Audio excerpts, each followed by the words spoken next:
Tak, toto je trošku taký zaujímavý strom.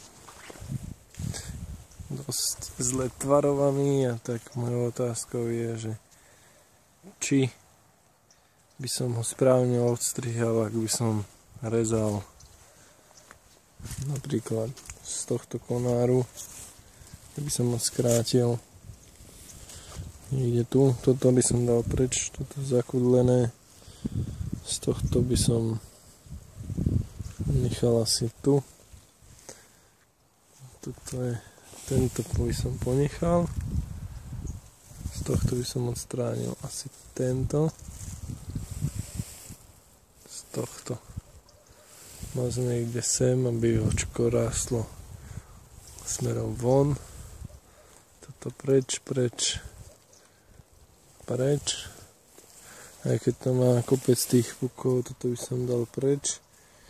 Otázka, že či je dobré nechávať konáre, ktoré vyrastajú z pukov, proste takéto. Nie, ak by som to mal povedať, ak tento je fajný, že by som možno toto celé dal dolu asi. To ostatné by išlo preč. Takže asi toto by som dal tiež dolu. Dobre, čo tu máme ďalej? Ďalej tento konár. Možno, že by som dal dolu toto celé, alebo len tu.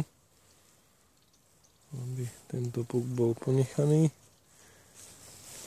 Toto tiež nejaký mix. Dobre, z tohto konáru by som ho plánoval trošku vrátiť späť. Takže by som ho odstrihol niekde tu.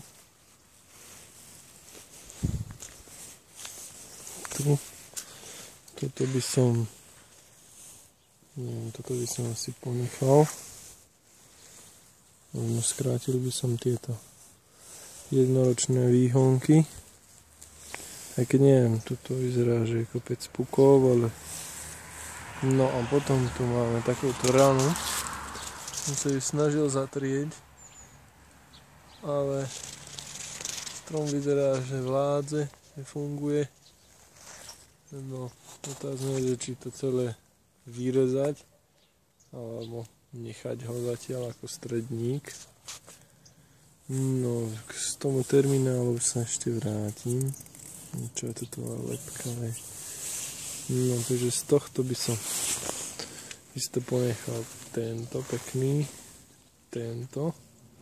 Otázka je, že presiaha do druhej strany, teda či ho skrátiť. Len otázka je, že keď ho skrátim, či mi neprehodí toto na konáre, alebo či zostanú to kvetné puky, alebo či to odstrihnúť až po tom, čo budú na tom jablká, teda niekedy v lete. Toto by trebalo tiež trošku presvetliť, asi tento jeden konár by som odfaklil. No a tuto tiež, no toto myslím, že z tohto konáriku, čo bol kvetné puky, sa spravil konár obyčajný. No potom tento je tiež príliš prehustený, ten som rozmýšľal, že by som ho skrátil niekde až tu. Otázne je, či sa napíše vlastne kvety, respektíve plody na tomto konáre. No a čo s týmto stredníkom?